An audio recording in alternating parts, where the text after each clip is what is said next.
ورحمۃ اللہ وبرکاتہ۔ بسم اللہ الحمد للہ والصلاة والسلام علی رسول اللہ ومن تبعہ ووالاہ وبعد۔ محترم ناظرین و سامعین، اسلامی بھائیوں، دوستوں، عزیزوں، ماؤں اور بہنوں، رمضان مبارک سیریز میں آپ سب کا خیر مقدم ہے۔ رمضان مبارک سیریز میں آج کے اس ویڈیو میں باری ہے اعتکاف کے مسئلوں کو جاننے کا۔ اعتکاف ہمیں اور آپ کو معلوم ہونا چاہیے کہ یہ سنت مؤکدہ علی الکفایہ ہے، یعنی محلے کی مسجد میں کسی ایک آدمی نے اعتکاف کر لیا تو سب کی طرف سے وہ ذمہ داری ختم ہو جائے گی۔ اس کی مدت 10 دن ہے۔ ہر مسلمان کو رمضان المبارک میں کم از کم ایک مرتبہ قرآن پاک کی تلاوت مکمل کرنا چاہیے۔ ابو ہریرہ رضی اللہ تعالیٰ عنہ کہتے ہیں کہ نبی اکرم صلی اللہ علیہ وسلم کے سامنے ہر سال رمضان میں ایک بار قرآن پڑھا جاتا۔ جس سال آپ نے وفات پائی اس سال آپ کے سامنے 2 بار قرآن مجید ختم کیا گیا۔ اسی طرح ہر سال آپ 10 دن کا اعتکاف فرماتے، لیکن وفات کے سال آپ نے 20 دنوں کا اعتکاف فرمایا۔ صحیح بخاری کی روایت ہے۔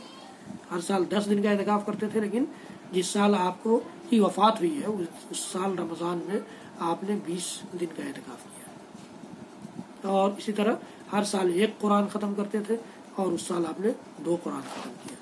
اعتکاف کے لیے فجر کی نماز کے بعد اعتکاف کی جگہ بیٹھنا مسنون ہے۔ عن عائشہ رضی اللہ عنہا قالت كان رسول الله صلی اللہ علیہ وسلم اذا اراد ان يعتكف صلى الفجر ثم دخل في معتكفه۔ رواہ ابو داود و ابن ماجہ۔ امام ابن ماجہ کی روایت کے مطابق اللہ کے نبی صلی اللہ علیہ وسلم اپنے معتکف میں، اعتکاف کی جگہ میں جو خیمہ لگتا تھا، جو پردے کے ذریعے گھیر دی جاتی تھی جو جگہ، وہاں فجر کی نماز کے بعد 21ویں تاریخ کی صبح میں تشریف لے جایا کرتے تھے۔ اعتکاف کرنے والا بستر اور چارپائی استعمال کر سکتا ہے، ظاہر ہے کچھ بھی استعمال کر سکتا ہے۔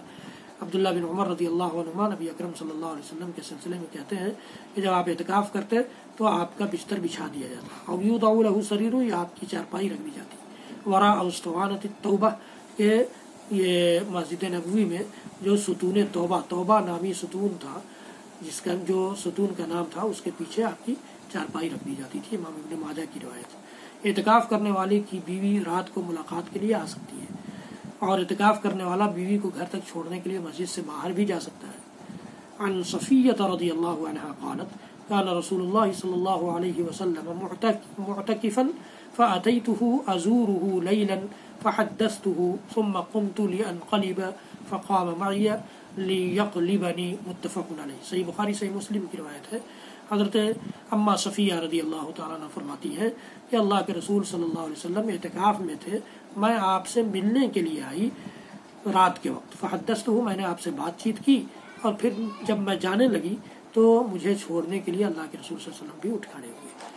اعتکاف کرنے والا اگر ضروری کام سے باہر نکلے اور راستے میں کسی مریض سے ملاقات ہو جائے تو چلتے چلتے اس کا حال پوچھ سکتا ہے، اس میں کوئی حرج نہیں ہے، اتنی سختی نہیں ہے ہماری شریعت میں۔ اللہ کے رسول صلی اللہ علیہ وسلم ایسا کیا کرتے تھے۔ عائشہ رضی اللہ عنہا قالت كان النبي صلی اللہ علیہ وسلم يعود المریض وهو معتکف فيمر كما هو فلا يعرج يسأل عنه، کہ اعتکاف کی حالت میں بیمار کے پاس سے گزرتے اس کا حال پوچھ لیتے، لیکن حال پوچھنے کے لیے ٹھہرتے نہیں تھے۔ اسے امام ابو داؤد، امام ابن ماجہ نے روایت کیا ہے۔ مردوں کو اعتکاف مسجد ہی میں کرنا چاہیے۔ رمضان میں اعتکاف کے لیے روزہ رکھنا ضروری ہے۔ حالت اعتکاف میں بیمار پرسی کے لیے جانا، جنازے میں شریک ہونا، بیوی سے مجامعت کرنا، بشری تقاضوں کے بغیر اعتکاف کی جگہ سے باہر جانا، یہ سب منع ہے۔ حضرت عائشہ رضی اللہ عنہ کی روایت امام ابو داؤد رحمۃ اللہ علیہ نے روایت کی ہے۔ اعتکاف کرنے والے کے لیے سنت یہ ہے کہ وہ بیمار پرسی کو نہ جائے۔ بیمار پرسی اس سے پہلے جو بات آئی، گزرتے بیمار پرسی کر لیا کرتے تھے اللہ کے رسول، اسپیشلی معتکف سے نکل کر، اعتکاف کی جگہ سے نکل کر بیمار پرسی کے لیے نہیں جانا ہے، جنازے میں شریک نہیں ہونا ہے، بیوی کو چھونا نہیں ہے اور نہ اس سے مجامعت کرنا ہے۔ اعتکاف کی جگہ سے ایسے ضروری کام یعنی قضاء حاجت، فرض غسل وغیرہ کے بغیر نہ نکلے جس کے بغیر چارہ ہی نہ ہو۔ پیشاب پاخانہ کے لیے نکلنا ہے یا غسل جو فرض ہے اس کے لیے نکلنا ہے۔ اعتکاف روزے کے ساتھ ہی ہوتا ہے اور جامع مسجد میں ہوتا ہے، سب امام ابو داؤد نے روایت کیا ہے۔ ظاہر رمضان کے مہینے میں چونکہ روزہ رکھنا فرض ہے تو بغیر روزے کے اعتکاف کا کوئی تصور نہیں ہے۔ ہاں، عام دنوں میں اگر کوئی اپنے آپ کو مسجد میں اعتکاف کی نیت سے داخل کر لے تو اس کو اختیار ہے۔ عورتوں کو بھی اعتکاف کرنا ہے، لیکن اس کے لیے گھر نہیں، جیسا کہ بعض لوگ کہتے ہیں کہ گھر میں عورت اعتکاف کرے، نہیں۔ آج کے ماحول میں اگر یہ انتظام ہوتا ہے مسجد کے کسی حصے میں کسی عورت کے اعتکاف کے لیے تو اس کا انتظام کیا جائے گا، ورنہ عورت کا اعتکاف نہیں ہوگا، گھر میں اعتکاف نہیں ہوتا ہے، معاف کیجیے گا، اعتکاف کی جگہ مسجد ہے۔ وَأَنْتُمْ عَاكِفُونَ فِي الْمَسَاجِدِ، اللہ تعالیٰ نے فرمایا وَلَا تُبَاشِرُوهُنَّ وَأَنْتُمْ عَاكِفُونَ فِي الْمَسَاجِدِ، بیویوں سے نہ ملو اس حال میں کہ تم مسجدوں میں اعتکاف کرنے والے ہو۔ تو مسجدوں میں اعتکاف کی بات، یہ نبی اکرم صلی اللہ علیہ وسلم کے ساتھ ساتھ آپ کی بعض بیویوں نے بھی اعتکاف کیا، بخاری مسلم کی روایت کے مطابق۔ تو یہ عورتوں کے لیے بھی اعتکاف ہے، لیکن اعتکاف کی جگہ مسجد ہی ہے۔ یہ آج کل جو کورونا کی وجہ سے مسجدیں بند ہیں، اس میں کیا کریں؟ ظاہر ہے اس میں پریشانی ہے۔ اگر جو 4-5 آدمیوں کو اجازت ملی ہوئی ہے مسجد میں نماز پڑھنے کی، ان میں سے کوئی بیٹھنا چاہے مسجد میں، کوئی حرج نہیں ہے، بیٹھے۔